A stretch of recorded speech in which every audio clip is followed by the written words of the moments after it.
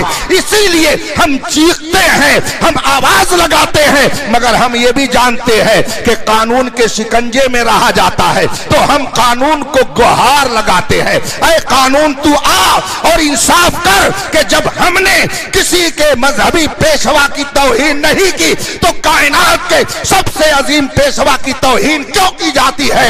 اس لیے اگر آج نہیں تو کل میدان محشر میں دیکھا جائے گا، ظالم اپنے کیفر کردار کو پہنچے گا اور اہل ایمان جنت کی بہاروں میں۔ واہ واہ واہ، نعرہ تکبیر، نعرہ رسالت، گنبد خضرا کانفرنس، مسلک اعلی حضرت۔ میں نے الروح کتاب کا حوالہ دے کر کے جب اس سے پوچھا کہ بتائیے آپ اس کو مانتے ہیں کہ نہیں مانتے ہیں، اس نے کہا ہاں میں مانتا ہوں۔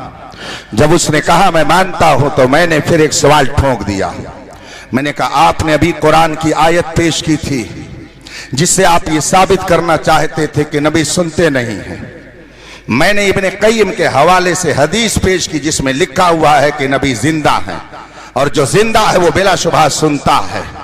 تو اب بتائیے آپ نے جو آیت پیش کی جس سے آپ نے ثابت کرنا چاہا کہ نبی سنتے نہیں ہیں وہ صحیح ہے، یا جو حدیث میں نے ابن قیم کے حوالے سے پیش کی جس سے ثابت ہوتا ہے کہ نبی زندہ ہیں سنتے ہیں یہ صحیح ہے؟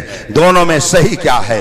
اب وہ بیچارہ امتحان میں پڑ گیا، بہت دیر تک وہ سوچتا رہا، جب اس کو کوئی جواب نہیں بن پڑا تو اس نے مجھ سے کہا بین معنی هذه الآیہ وهذا الحدیث، یا شیخ بین لنا معنی هذه الآیہ وهذا الحدیث۔ کہتا شیخ میری سمجھ میں بات نہیں آ رہی ہے کہ دونوں میں صحیح کیا ہے، مجھے حدیث کا بھی معنی بتائیے، قرآن کریم کی آیت کا بھی مطلب سمجھائیے۔ میں نے اس کو تھوڑی دیر تک اپنے انداز میں پریشان کیا تاکہ یہ سمجھ جائے کہ سکے کے ایک رخ کو دیکھ کر کے حقیقت تک نہیں پہنچا جا سکتا ہے جب تک کہ سکے کے دونوں رخ کا مطالعہ نہ کیا جائے۔ آج کل کچھ لوگ سکے کا ایک رخ دکھا کر کے قوم کو گمراہ کرنے کی کوشش کرتے ہیں۔ یہ تو امام احمد رضا کا کمال ہے کہ اس نے ہر حقیقت سے نقاب کو الٹ کر کے اور قوم کو گمراہوں سے متنبع کرتے ہوئے فرمایا سونا جنگل رات دھیری چھائی بدلی کالی ہے، سونے والوں جاگتے رہیو چوروں کی رکھوالی ہے۔ میں نے اس کے سامنے جب تفصیل رکھی اس نے کہا شکرن لکایا شیخ، آپ کا بہت بہت شکریہ کہ آپ نے مجھے قرآن اور آیت حدیث کا مطلب سمجھا دیا، اور اس نے تسلیم کیا کہ بے شک نبی زندہ ہیں اور قبروں میں اپنے اپنے آرام فرما، اپنی اپنی قبروں میں آرام فرما ہے اور پکارنے والوں کی پکار کو وہ سنتے ہیں۔ اس نے اس بات کو تسلیم کیا۔ میں نے سکے کا دونوں رخ جب اس کے سامنے رکھا ہوا حیرت میں پڑ گیا۔ میں یہ عرض کرنا چاہتا ہوں کہ آج بھی ایک جماعت جبہ و لباس میں قوم کو گمراہ کرنے کی ناپاک کوشش میں لگی ہوئی ہے اور کلمہ پڑھنے کے باوجود وہ در حقیقت قرآن کا بھی انکار کر رہی ہے اور حدیث کا بھی انکار کرتی ہے۔ اسی ہندوستان میں یہ جماعت بھی پائی جاتی ہے۔ رسول پاک صلی اللہ علیہ وسلم نے اپنے صحابہ کے بارے میں فرمایا، حضرت سیدنا ابو سعید خدری رضی اللہ تعالیٰ عنہ صحابی رسول ہیں، وہ روایت کرتے ہیں کہ رسول کریم صلی اللہ علیہ وسلم نے ارشاد فرمایا لا تسبوا صحابی، میرے صحابہ میں کسی کی شان میں گستاخی کے کلمہ مت بولنا۔ رسول پاک کا ارشاد ہے میرے صحابہ میں سے کسی کی شان میں گستاخی مت کرنا، ان کی شان ایسی بلند و بالا ہے۔ اللہ کے رسول فرماتے ہیں لو ان احدکم انفق مثل احد ذهبا ما بلغ مد احدهم ولا نصیفا، ان کی شان یہ ہے کہ اگر تم میں سے کوئی احد پہاڑ کے برابر سونا خرچ کر دے اور میرا صحابی 2 کلو 4 کلو جو اللہ کے راستے میں خرچ کر دے تو تمہارا احد پہاڑ کے برابر سونا میرے صحابی کے 2 کلو جو کا مقابلہ نہیں کر سکتا ہے۔ یہ رسول پاک کے صحابہ کی شان ہے، مگر کلمہ پڑھنے والوں کا ایک گروہ اس وقت ہندوستان بھر میں توہین صحابہ کی تحریک چلا رہا ہے اور جگہ جگہ رسول پاک کے صحابہ کی شان میں گستاخی کر کے اپنی بدبختی کا ثبوت دے رہا ہے۔ بتائیے رسول پاک تو یہ فرمائیں کہ میرے صحابہ کو تم برا مت کہنا، مگر جماعت ایک ایسی پائی جاتی ہے کہ جو کلمہ پڑھنے کے باوجود رسول پاک کے صحابہ کی توہین کر رہی ہے۔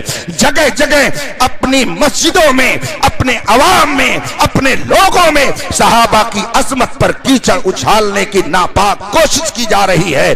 اسی وجہ سے 2 مہینے کے اندر مجھے 2 مرتبہ ایسے ناہنجاروں سے مناظرہ کرنے کے لیے مجبوراً جانا پڑا۔ پہلی بار میں بنگلور گیا اور ابھی چند روز پہلے مجھے جھانسی جانا پڑا، لیکن الحمدللہ دونوں جگہ دنیا نے یہ دیکھ لیا کل کے رضا ہے خنجرے خوخار برقبار، آدھا سے کہہ دو خیر منائے نہ شر کریں۔ قیامت تک جب تک مصطفیٰ کے سچے وفادار رہیں گے، امام احمد رضا کے افکار و نظریات کو پھیلانے والے جب تک رہیں گے، کسی صحابی کی شان میں اگر کوئی انگلی اٹھائے گا تو کوشش کی جائے گی کہ قانون کی زبان سے اس کی انگلی کو کاٹنے کی کوشش کی جائے۔ کوئی زبان اگر کھلے گی تو قانون کی زبان کے ذریعہ اس کو کاٹنے کا ہنر بھی جانا جائے۔ نعرہ تکبیر، نعرہ رسالت، گنبد خضرا کانفرنس،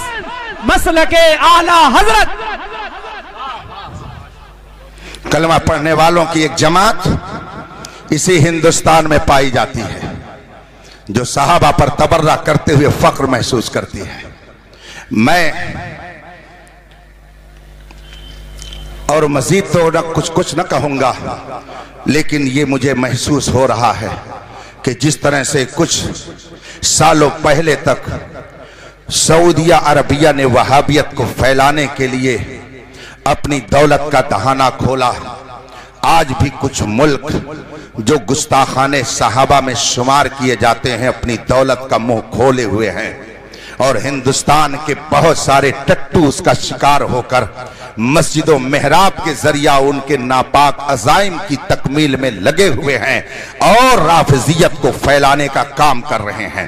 مجھے کبھی کبھی افسوس ہوتا ہے اپنے ان شعراء پر، سب کی بات نہیں کرتا، اور اپنے ان نوجوانوں پر کہ اگر ان کے سامنے صدیق اکبر کا نام لیا جائے تو یہ نہیں پنچ مچلتے ہیں، ان کے سامنے اگر عمر فاروق اعظم کا ذکر کیا جائے تو یہ نہیں مچلتے ہیں، ان کے سامنے اگر عثمان غنی کی سخاوت کا ذکر نہ کیا جائے تو یہ نہیں مچلتے ہیں، اور اگر شاعر نے علی علی علی علی علی علی علی علی کہنا شروع کر دیا تو لگتا ہے کہ یہ مطلب ایسا لگتا ہے کہ دربار علی میں پہنچ گئے اور جیب سے پیسہ نکالنا شروع کر دیا، اور اس کے بعد میں پھر وہ شاعر اسی ایک لفظ کو 50 مرتبہ دہراتا ہے۔ ظاہر سی بات ہے جب مزاج اسٹیج سے ایسا بنے گا تو قوم صحابہ کی گستاخ بنے گی، اس لیے اس پہلو سے بھی ہمیں سوچنے کی